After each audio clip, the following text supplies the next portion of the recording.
enquanto aqueles que nos levaram cativos nos pediam uma canção, e os que nos destruíram, que os alegrássemos, dizendo: cantai-nos um dos cânticos de Sião. Meus irmãos, o texto em apreço, trago-vos um tema: não é tempo de parar. E o tema na Bíblia é o cântico do exilado ou saudades da pátria. Ora, para nós entendermos Salmos, capítulo de número 137, primeiro temos que entender que Salmos significa cantar acompanhado com instrumentos de cordas. E nós vemos que a música, ela sempre teve um papel importante na adoração a Deus. E nós vemos aqui o texto em apreço, Salmo 137, narra a história de Israel. Ora, Deus havia feito promessa ao seu povo, promessa essa de proteção, promessa essa de provisão, promessa essa de proteger o seu povo e também de cuidar do seu povo. Mas Deus, Ele deixou requisito para que essa proteção fosse plena. O povo tinha que somente o adorar, somente servir ao Deus eterno, ao Deus de Israel, o Criador dos céus e da terra. Ora, Deus havia feito esta promessa ao povo de Israel, ainda quando este povo era apenas um povo hebreu, descendente de Abraão. Quando Deus vai visitar Abraão naquela terra pagã, em Ur dos Caldeus, Deus faz uma promessa a Abraão. Que promessa era essa? Era que de Abraão seria bendita todas as nações da terra. Agora bastava esta nação, que se chamava pelo nome de Deus, obedecer a Deus. E então Deus, Ele passou este requisito ao seu povo, para que o seu povo não se misturasse, para que o seu povo não se corrompesse com as nações ímpias, com as nações pagãs. Ora, todavia, entretanto, o povo de Israel, eles param de dar ouvido à voz de Deus e começam a fazer aliança com as nações ímpias, com as nações pagãs. E o povo de Israel, eles entram na apostasia, eles entram na idolatria e começam a adorar outros deuses. E a Bíblia diz que a idolatria é semelhante ao pecado da prostituição. Ou seja, o povo entrando na idolatria, na apostasia, o povo estava traindo a Deus. E agora Deus, Ele, com seu olhar de misericórdia, com seu grande amor, Deus, Ele sempre levantou profetas para combater o pecado, sempre levantou profeta para protestar contra os erros. Deus, Ele sempre levantou sacerdotes para instruir o seu povo na veracidade das sagradas escrituras. Deus, ele sempre havia levantado os profetas, homens escolhidos por ele, para que guiasse o povo, para que mostrasse a vereda da justiça, para que o seu povo andasse em seus caminhos. Porém, o seu povo, ele não dá ouvido à voz de Deus, e então o povo peca. E quando o povo peca, agora eles se tornam vulneráveis. Vulneráveis a quê? Aos inimigos. Vulneráveis a quê? As nações que arrodeavam a Israel. Então, quando o povo peca, aí Deus permite. Nós temos que entender, uma coisa é quando Deus quer que aconteça. Outra coisa nós temos que entender é quando Deus permite que aconteça. Uma coisa é Deus permitir, outra coisa é Deus querer. Claro que Deus não queria que Nabucodonosor invadisse Judá, Jerusalém, para levar sua santa nação cativa, de jeito nenhum. Esse não era o querer de Deus. Deus, ele permitiu que Nabucodonosor invadisse Judá, invadisse Jerusalém, e cerca de 587 anos antes de Cristo, Nabucodonosor, ele prepara o seu grande exército, prepara a sua carruagem, prepara os seus cavalos de guerras, os seus soldados de guerras, e entra dentro de Judá, dentro de Jerusalém. E Jeremias, ele narra com propriedade a desolação, como ficou Judá, Jerusalém, quando Nabucodonosor, ele prepara uma comitiva, prepara o seu grande exército para invadir Judá, Jerusalém, porque o povo que se chamava pelo nome de Deus havia pecado. E uma vez a nação santa pecando, estava vulneráveis às adversidades, às artimanhas do inimigo. E então Nabucodonosor entra dentro de Judá, dentro de Jerusalém, toca fogo dentro da cidade, derruba os muros, arranca as portas e entra dentro do templo, toca fogo dentro do templo e também rouba, furta as coisas santas de dentro do templo, as coisas sagradas. Que coisas sagradas eram essas? As coisas que os sacerdotes, que os sumos sacerdotes preparavam para sacrificar, para adorar, as taças, os utensílios, os garfos de ouros, tudo o que estava ali consagrado para a adoração, para imolar o cordeiro.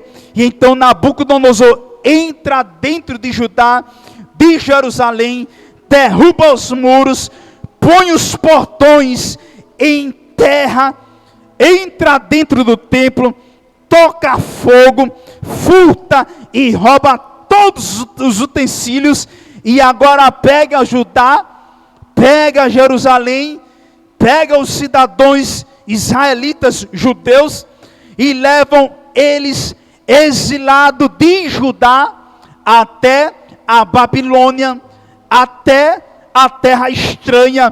Por quê? Por causa do pecado. Ora, quando os pregadores, eles narram um tema que fala sobre o pecado, não dá muito ibope, porque ele fala sobre o pecado, porque o pecado, ele distancia o homem de Deus, assim como o pecado distanciou o povo de Israel dos caminhos do Senhor. Ora, na etimologia da palavra, no sentido original, a palavra pecado significa errar o alvo. Pecado significa errar o alvo. Quando o povo de Israel havia pecado contra o Deus eterno, o povo de Israel havia errado o alvo e cometeu falha, havia falhado, tentava acertar, mas não conseguia, erraram o alvo, falharam contra Deus, não obedeceram a palavra de Deus, não guardaram a palavra de Deus. Por isso que o salmista Davi, ele disse: lâmpada para os meus pés é a tua palavra e luz para os meus caminhos. Também o salmista Davi, ele diz: guardei, ó Senhor, a tua palavra em meu coração, para eu não pecar contra ti. Ou seja, para nós não pecarmos contra Deus, o salmista Davi, ele dá um requisito, que é guardar a palavra de Deus em nossos corações, porque a palavra de Deus, ela é lâmpada para os nossos pés e luz para os nossos caminhos. Ora, Nabucodonosor prende os judeus, tiram eles de lá de Judá, Jerusalém, e agora eles são exilados na Babilônia. E veja só, o povo de Israel está exilado, está habitando em terras estranhas. Versículo número 1 do capítulo de número 137, escrito está: junto aos rios da Babilônia nos assentamos e choramos, lembrando-nos de Sião. Ou seja, lá na Babilônia existia rios, e naqueles rios, à margem dos rios, estavam ali os judeus sentados, estavam eles ali tristes, cabisbaixos, sem alegria, porque havia pecado contra o Senhor. E enquanto eles estavam ali, junto às margens dos rios da Babilônia, eles estavam ali lembrando com saudade de Sião. Estavam eles agora com saudade da sua terra natal. Estavam eles agora com saudade da sua pátria. Estavam eles ali fazendo o cântico do exilado. E eles estavam ali sentados, tristes e amargurados. E o versículo de número 2 diz: e nos salgueiros que no meio dela pendurávamos as nossas harpas. Ou seja, o povo judeu estava exilado em uma terra estranha, em uma terra pagã, distante da sua pátria, distante da sua terra mãe, distante da sua terra natal. Estava agora exilado em uma terra pagã, em uma terra que se adorava agora a vários deuses, e eles estavam ali tristes, amargurados, sentados à margem daquele rio da Babilônia. Ora, era típico, era natural, à margem daqueles rios, ter uma árvore com o nome de salgueiros. Aquelas árvores eram árvores naturais da Babilônia, que produzia, que nascia, que brotava junto às margens dos rios da Babilônia. E agora se encontravam os judeus ali triste, à margem do rio da Babilônia. Só que enquanto eles estavam ali tristes, o versículo de número 3 diz: porquanto aqueles que nos levaram cativos pediam-nos para que nos entoasse um dos cânticos que a gente cantava lá em Sião. Ora, lá em Sião, eles cantavam com alegria. Agora, na terra da Babilônia, às margens dos rios da Babilônia, estavam todos tristes, todos amargurados, porque agora eles viraram escravos, estavam despatriados, estava longe do seu povo, longe da sua pátria, longe da sua terra natal. E agora aparece o grupo dos adversários, os grupos dos caluniadores, o grupo dos zombadores, que diziam a eles: quero ver vocês cantarem agora. Ora, eu sempre costumo dizer, é bom demais quando está tudo bom em nossa vida, quando nós temos recurso para resolver um problema. É bom demais quando a gente tem condição financeira, quando a gente tem recurso de ir no banco, passar o cartão e está lá o saldo no cartão. Quando a gente passa o cartão, né, aí diz: insira o cartão. É bom demais. A gente insere o cartão. Aí a máquina diz: digite a senha. É bom demais. A gente vai lá na tecla e digita a senha. Tititi.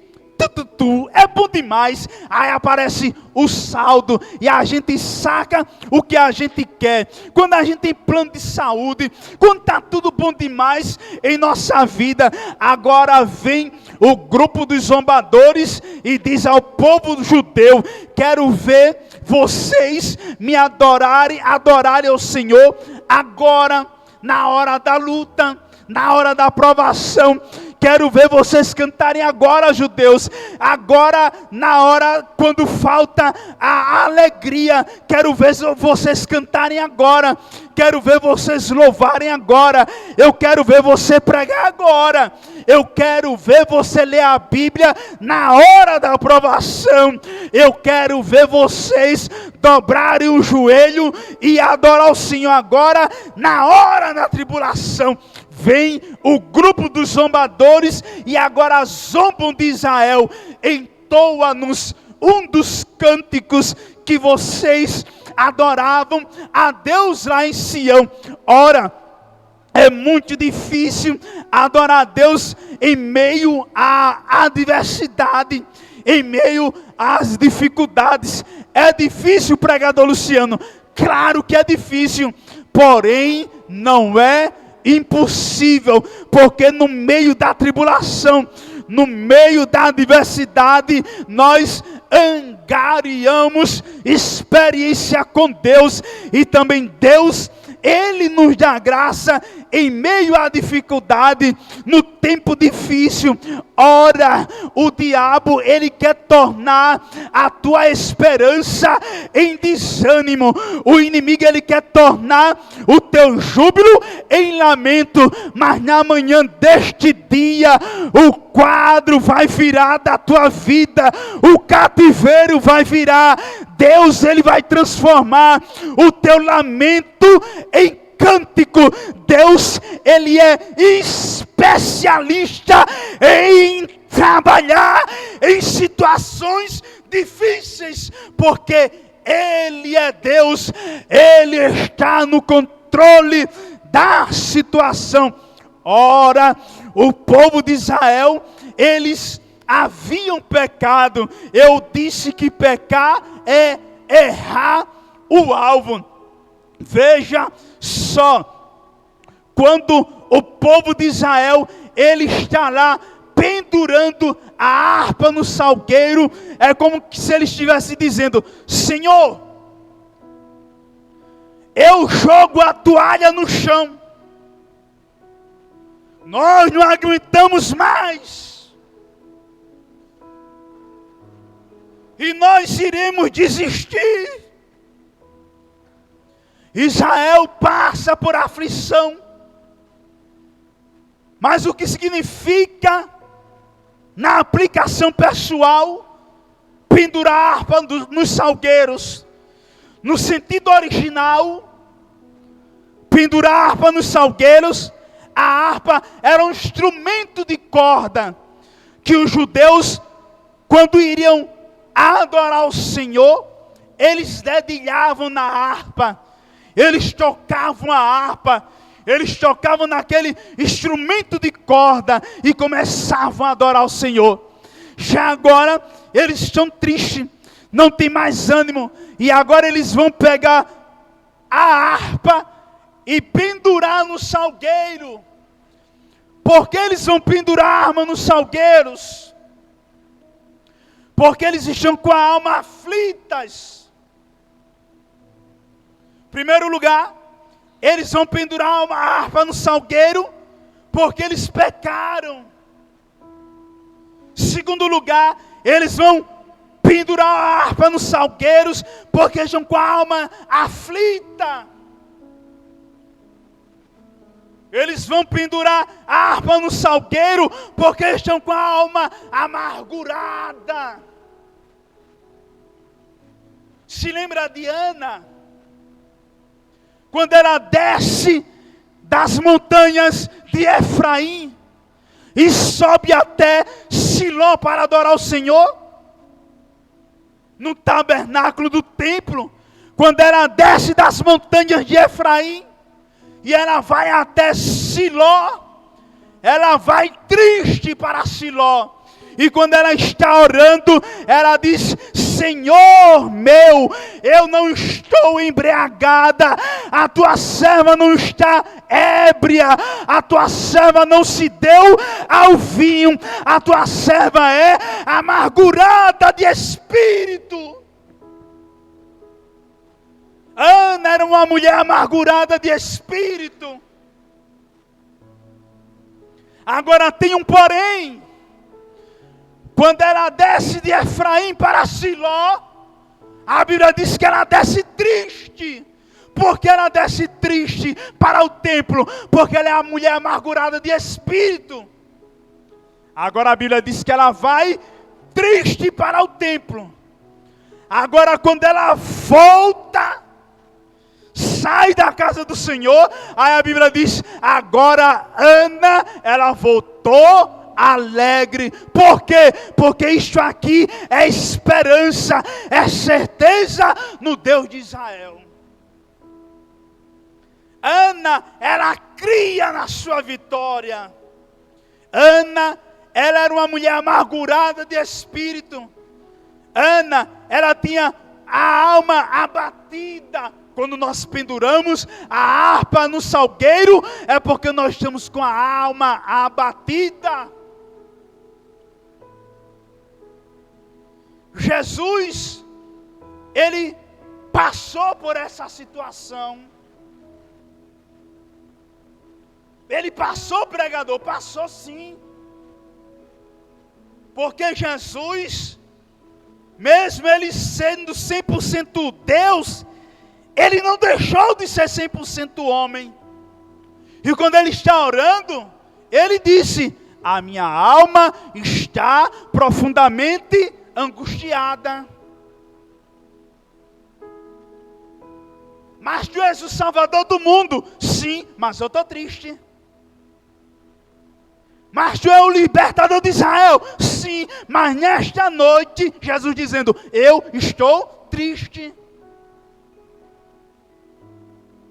Mas tu és o Messias, o enviado de Deus. Sim, mas eu estou triste. Aí Jesus Cristo diz: a minha alma está profundamente angustiada.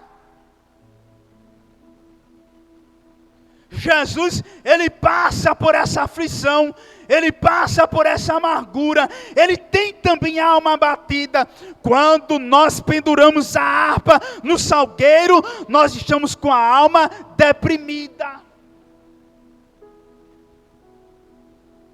E então, às margens do rio Jordão, os judeus eles penduravam a harpa,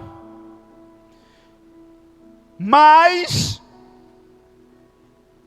em meio a essa tristeza do capítulo 137, em meio a esta lamentação do povo exilado em terra estranha, eu trago-vos uma palavra de esperança para a tua alma. Você que se encontra com a alma amargurada, com a alma deprimida, que se encontra com a alma abatida, por causa de alguma dificuldade, por causa de alguma frustração, por causa de alguma doença, de alguma enfermidade, por causa do desemprego. Muitas pessoas se encontram com a alma abatida. E você nesta manhã se encontra com a alma abatida por causa de um desemprego, por causa de uma enfermidade, por causa de uma frustração, por causa de uma situação mal resolvida. Mas eu trago uma palavra de esperança para a tua vida. A palavra de esperança é: não é tempo de parar. Por que, pregador? Porque parar ficou para os derrotados, mas para a igreja de Jesus, a noiva do Cordeiro, a igreja militante aqui na terra, para uma igreja sem mácula, uma igreja sem ruga, a igreja sem ruga, a palavra de esperança é: não é tempo de parar. Nesta manhã, esta é a palavra da parte de Deus que eu trago para a tua vida. Não é tempo de parar. Veja só. Mas, pregador, por que eu passo por tanta aflição? É porque as aflições, ela nos prepara. As aflições, ela nos deixam preparados, nos deixam sólidos para guerrear. As intempéries da vida. Mas o que é, pregador? As intempéries da vida. As intempéries da vida são as dificuldades, filho. As intempéries da vida, filha, é quando o vento sopra ao contrário, contra a tua vida, contra o teu barco. As intempéries da vida é quando o vento vem, é quando vem um vento forte sobre a sua vida. É quando vem as adversidades, é quando vem as dificuldades, é quando o vento sopra, é quando vem um vendaval, é quando vem a tempestade. Isso são as intempéries da vida. Mas nesta noite, a palavra para você é: não é tempo de parar. Eu irei orar sobre a tua vida. Eu irei orar por você. E nesta manhã, se você quer aceitar Jesus, você diga: sim, eu quero aceitar Jesus. A palavra falou comigo. E então, se esta palavra falou com você, filho, filha, aceita Jesus, porque Jesus, Ele dá jeito aonde não tem jeito. Assim como o povo de Israel estava em terra estranha, também nós estamos em terra estranha. A nossa morada não é aqui. Por isso que o apóstolo Paulo disse: olhai para Jesus, o autor e consumador da vossa fé. E você que está com a alma aflita, com a alma angustiada, com a alma abatida, deprimida, hoje é o dia de Deus visitar a tua alma. É o dia de Deus, Ele sarar as feridas do teu coração. Fica lá, badabacéria. Nesta manhã é o dia de Deus visitar a tua alma, é o dia de Jesus visitar e adentrar na tua casa e dar um basta. E Ele está dizendo nesta manhã: não é tempo de parar, não é tempo de sacudir a toalha no chão, não é tempo de chutar o pau da barraca, é tempo de marchar, é tempo de prosseguir, é tempo de caminhar, é tempo de marchar. Não é tempo da igreja parar aqui na terra, é tempo de prosseguir. Eu tenho 3 minutos para orar pela tua vida. Onde você estiver, alma abatida, você que precisa de um socorro divino, coloca agora a mão no teu peito. E eu irei orar por você, através deste programa, via internet, AD Rio Largo, através deste canal de comunicação, esse canal de interação, esse canal que Deus tem abençoado muitas vidas e respondido muitas orações. Coloca a mão no teu peito. E o milagre de Deus, segundo a sua palavra, irá acontecer na tua vida. Porque há poder na palavra do Senhor. Alguma alma já aceitou a Jesus, Kennedy? Alguma alma? Cadê a primeira vida que aceitar Jesus? Diga assim: eu quero aceitar Jesus. Nós iremos orar por você, para que Deus lhe abençoe e você prosseguir a sua jornada.